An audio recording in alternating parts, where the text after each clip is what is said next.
Hello friends, और आज हम चर्चा करेंगे चुनाव सुधारों की। और चुनाव सुधार ऐसा टॉपिक है जो BA, MA, TGT, PGT, UGC net JRF के साथ साथ कोई भी वनडे एग्ज़ाम हो या फिर आईएएस या पीसीएस का ही एग्ज़ाम क्यों ना हो, सबके लिए उपयोगी है, क्योंकि यहाँ से क्वेश्चन सभी एग्जामिनेशन में पूछे जाते हैं। तो हम यहाँ सभी समितियों को देखेंगे और सभी सुधारों को देखेंगे जो अब तक हुए हैं। तो हम सबसे पहले देखते हैं तारकुंडे समिति, जो कि जयप्रकाश नारायण जी के द्वारा 1974-75 में गठित किया गया था।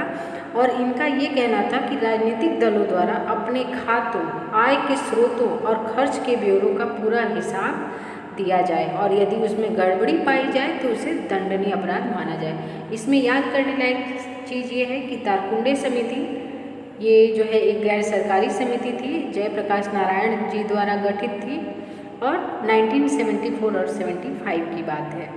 आगे हम देखते हैं दिनेश गोस्वामी समिति। ये बहुत ही इम्पोर्टेंट है, आया था 1990 में, लेकिन इसकी सिफारिशें 1996 में लागू की गई। तो इसकी सारी सिफारिशें आगे हम पढ़ेंगे।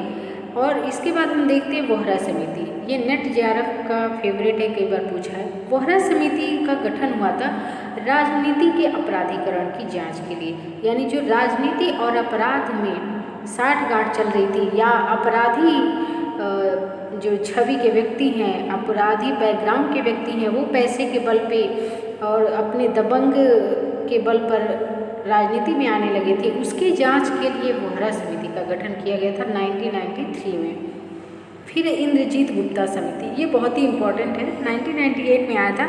और इसकी सिफारिश ये थी कि जो चुनाव हो रहे हैं तो उसका जो खर्च है चुनाव का, वो सरकार द्वारा वहन किया जाए, यानी राज्य द्वारा वित्त पोषित चुनाव हो। यानी कोई राजनीतिक दल अगर चुनाव लड़ रहा है और वो उस पर प्रचार प्रसार पे पैसा खर्च कर रहा है, तो वो सारा पैसा कौन दे? सरकार दे। यहाँ पे ये कहने का मतलब है। फिर हम देखते हैं कि और भी कई रिपोर्ट्स आती हैं चुनाव सुधार पर। विधि आयोग की 177वीं रिपोर्ट है जो 1999 में आती है। फिर चुनाव सुधार पर ही चुनाव आयोग की, स्वयं चुनाव आयोग की रिपोर्ट आती है 2004 में। और बीरप्पा मोइली समिति, शासन में नैतिकता, ये 2007 में जो है ये आती है समिति। और चुनाव सुधार पे ही एक तनख्वाह समिति भी है जो 2010 में आती है, इसको कोर समिति भी कहा जाता है। आगे हम देखेंगे अब तक के क्या क्या मुख्य सुधार हैं। वर्ष 2000 से पहले के कुछ सुधारों के बारे में हम चर्चा करेंगे। तो सबसे पहले हम देखते हैं कि वोट देने की आयु को घटाया गया। कब? 61वें संविधान संशोधन 1988 के अधिनियम द्वारा, और 1989 से ये लागू हो गया था। इसमें वोट देने की आयु जो है वो 21 साल से घटा करके 18 वर्ष कर दी गई। कितनी कर दी गई? 18 वर्ष। कब? 1989 में, 1988 के अधिनियम के तहत। फिर देखते हैं राष्ट्रपति और उपराष्ट्रपति का अगर कोई व्यक्ति चुनाव लड़ता है तो उसमें सर्वप्रथम ये है कि उसमें ऐसा ना हो कि भीड़ लग जाए और बहुत सारे व्यक्ति उठ जाएं कि हम भी बनेंगे राष्ट्रपति, हम भी बनेंगे उपराष्ट्रपति। तो व्यर्थ की भीड़ हटाने के लिए एक कंडीशन लाई गई कि जो भी व्यक्ति राष्ट्रपति चुनाव लड़ना चाहता है उसको कम से कम 50 समर्थकों का अनुमोदन चुनाव से पहले ही प्राप्त करना होगा। पहले ये संख्या 10 थी, 10 प्रस्तावकों का या 10 जो है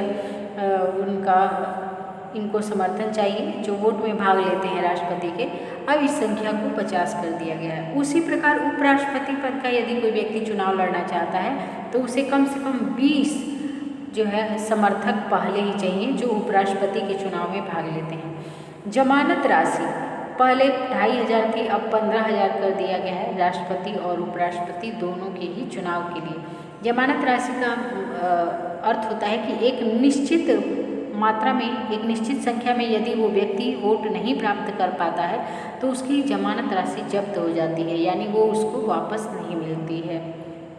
फिर प्रस्तावकों की संख्या में वृद्धि में यहाँ देखेंगे, यदि कोई राज्यसभा और राज्य विधान परिषदों का चुनाव जो है कोई लड़ना चाहता है तो उसे कम से कम 10 निर्वाचक या 10% निर्वाचकों का अनुमोदन प्राप्त करना होगा। 10 निर्वाचक का मतलब है कि उसे जो है जो राज्यसभा के या राज्य विधान परिषद के चुनाव में भाग लेते हैं उनका 10 लोगों का समर्थन इनको प्राप्त होना चाहिए। फिर इलेक्ट्रॉनिक वोटिंग मशीन 1982 में सर्वप्रथम केरल के द्वारा जो है इलेक्ट्रॉनिक वोटिंग मशीन का यानी ईवीएम का प्रयोग किया गया था, लेकिन इसके इस्तेमाल को लेकर पहले कोई कानून नहीं था। बाद में जो है इसमें कानून भी बना ईवीएम को लेकर के। इसके अलावा दिनेश गोस्वामी समिति ने भी अपनी सिफारिशों में कहा था कि ईवीएम का प्रयोग होना चाहिए। यही दिनेश गोस्वामी समिति जो 90 में बनी थी और 96 में इनके जो सिफारिशें हैं वो लागू हुई थी। 1999 में पहली बार पूरे राज्य में गोवा में जो है ईवीएम मशीन के द्वारा चुनाव कराया गया था। सर्वप्रथम ईवीएम का प्रयोग केरल में हुआ था, लेकिन पूरे चुनाव में नहीं हुआ था, कहीं कहीं हुआ था। लेकिन गोवा ऐसा पहला राज्य है जहाँ के पूरे गोवा में जो चुनाव हुआ उसमें ईवीएम मशीन का प्रयोग किया गया। फिर क्या सुधार किया गया? बूथ कब्जा 1989 में ये व्यवस्था की गई कि यदि बूथ कैप्चरिंग होती है तो चुनाव स्थगित या रद्द किया जा सकता है। मतदाता फोटो पहचान पत्र क्या होता था कि इससे पहले जो मतदाता पहचान पत्र मिलता था उस पर फ़ोटो नहीं होती थी, जिससे क्या होता था बहुत से फर्जी वोट पड़ते थे, किसी व्यक्ति के बदले कोई जाके वोट डाल देता था। तो ऐसे में 1993 में ऐसा नियम लाया गया कि जो हमारा मतदाता पहचान पत्र होगा उस पर व्यक्ति का फ़ोटो भी लगा होना चाहिए। सामान्यतः हर साल 1 जनवरी को मतदाता सूची को अपडेट किया जाता है, यानी 1 जनवरी को जो भी व्यक्ति 18 वर्ष की आयु पूरी कर रहा है उसे मतदाता सूची में जोड़ दिया जाता है और उसको फोटो पहचान पत्र के साथ मतदाता पत्र प्रदान किया जाता है। फिर अब हम देखते हैं दिनेश गोस्वामी समिति की सिफारिशें जो सरकार ने लागू की है। दिनेश गोस्वामी समिति हम देख रहे हैं कि 1990 में गठित हो रहा है और 1996 में सरकार इनकी सिफारिशों को लागू करती है।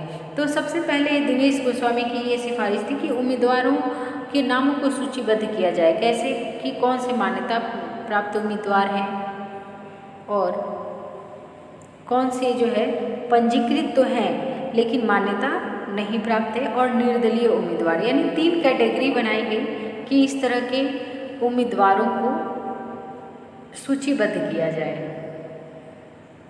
फिर दिनेश गोस्वामी की समिति की ही जो है सिफारिश थी कि यदि कोई राष्ट्रीय गौरव का अनादर करता है तो उसके लिए दंड का प्रावधान किया जाए और उस व्यक्ति को 6 साल तक लोकसभा का चुनाव लड़ने से वंचित किया जाए और राज्य विधानसभा चुनाव से भी वंचित किया जाए। अब राष्ट्रीय गौरव का अनादर है क्या?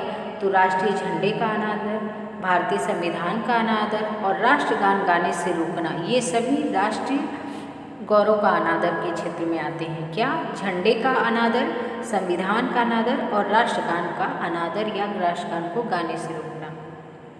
फिर दिनेश गोस्वामी समिति की एक अन्य सिफारिश थी शराब बिक्री पर प्रतिबंध, यानी जहाँ पे भी मतदान होने वाला है वहाँ 48 घंटे पहले तक मतदान केंद्र के इलाके में किसी भी दुकान, खाने की जगह, होटल या सार्वजनिक या निजी किसी भी तरह के स्थल पर किसी भी तरह के शराब या नशीले पेय पदार्थ को नहीं बेचा जा सकता, ना ही बांटा जा सकता है। यानी जहाँ भी चुनाव चल रहे हैं 48 घंटे पहले शराब पर हर क्षेत्र में प्रतिबंध लगा दिया जाता है। प्रस्तावकों की संख्या, लोकसभा या विधानसभा का चुनाव लड़ने वाले व्यक्ति को कम से कम 10 पंजीकृत मतदाताओं का समर्थन होना चाहिए प्रस्तावक के रूप में। अगर उम्मीदवार किसी मान्यता प्राप्त दल का है तो केवल उसे एक प्रस्तावक की ज़रूरत होती है। अदरवाइज अगर मान्यता प्राप्त दल का नहीं है, निर्दलीय है या कोई नया व्यक्ति है उम्मीदवार के रूप में उठ गया चुनाव लड़ने, तो उसे 10 प्रस्तावकों का समर्थन या 10 मतदाताओं का समर्थन प्राप्त होना चाहिए। फिर दिनेश गोस्वामी समिति ने क्या कहा?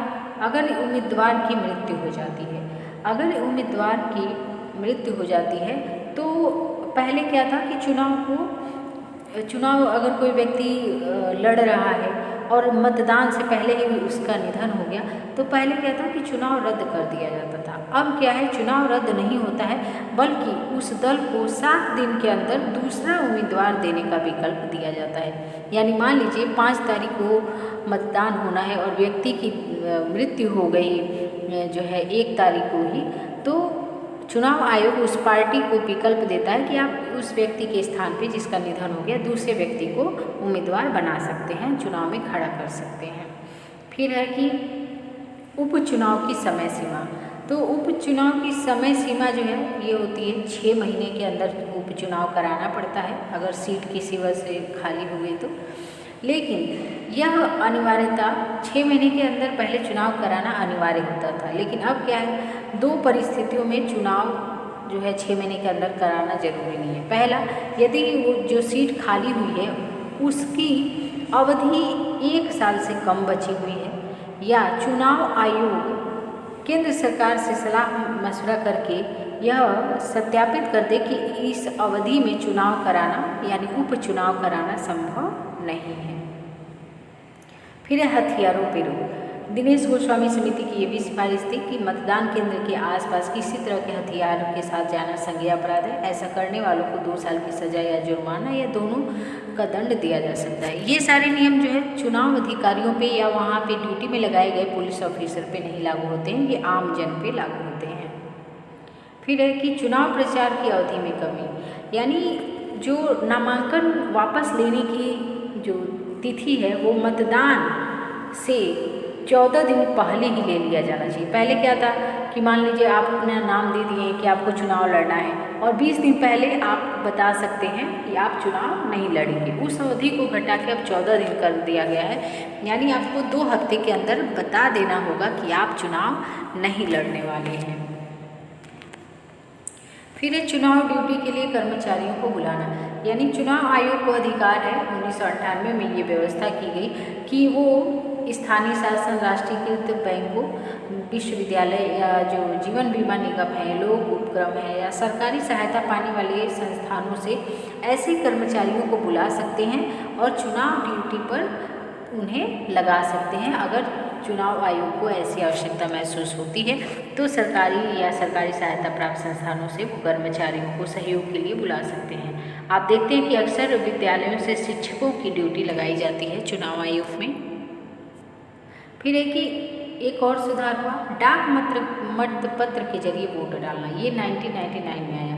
यानी ये सुविधा जो है किसको देना है, ये चुनाव आयोग सरकार के साथ मिलकर के तय करता है कि डाक पत्र के द्वारा भी मतदान किया जा सकता है। फिर है प्रॉक्सी के जरिए वोट देने की सुविधा। इसमें ये होता है कि एक व्यक्ति की जगह दूसरा व्यक्ति वोट डाल सकता है। ये सशस्त्र बलों और आर्मी के लोगों के लिए है। यहाँ पे आप देखते हैं कि क्या है, यानी कि अपने बदले किसी और को वोट डालने के लिए वो व्यक्ति नियुक्त कर सकता है। और इसमें चंदे के बारे में है कि पहले था कि सरकारी कंपनी को छोड़कर कोई भी कंपनी जो है राजनीतिक दलों को चंदा दे सकती है। वर्तमान में ये व्यवस्था है कि अगर 20,000 से अधिक चंदा अगर आप दे रहे हैं तो उसकी सूचना आपको देनी होगी चुनाव आयोग को, और जो भी चंदा दिया जाता है राजनीतिक दलों को उस पर आयकर से छूट प्राप्त होती है। एक और सुधार किया गया वर्ष 2000 के बाद कि ईवीएम में ब्रेल लिपि को शुरू किया गया, जिससे जो दृष्टिहीन लोग हैं वो लोग भी क्या करें, मतदान कर सकें।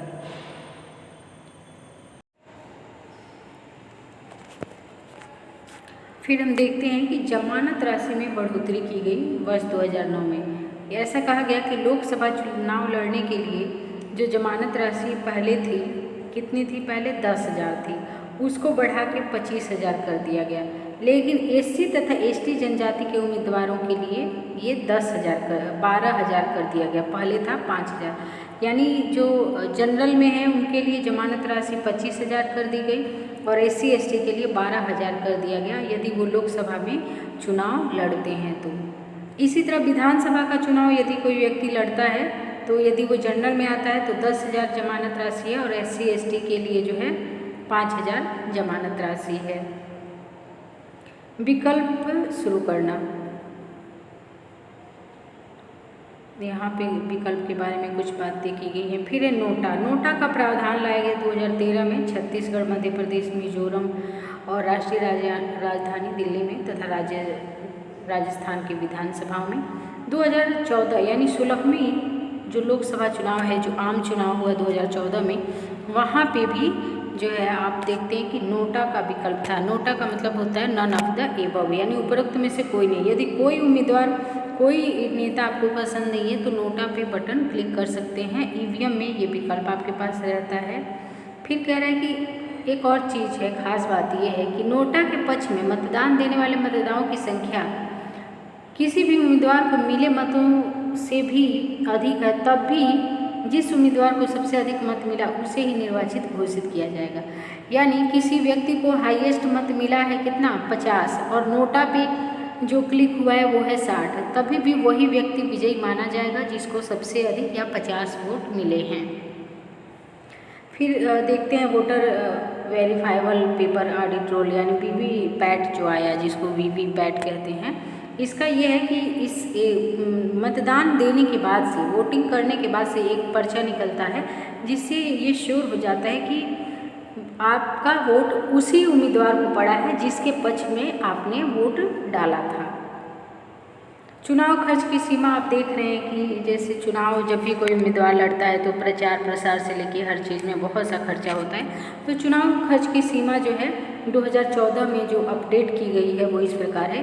लोकसभा का चुनाव लड़ने का जो सीमा है 70 लाख जो है आप खर्च कर सकते हैं, पहले ये 40 लाख था। और वहीं जो है केंद्र शासित प्रदेशों में ये जो है 50 लाख है, और राज्य विधानसभा में जो है 28 लाख है, और अन्य जगहों पे 20 लाख है।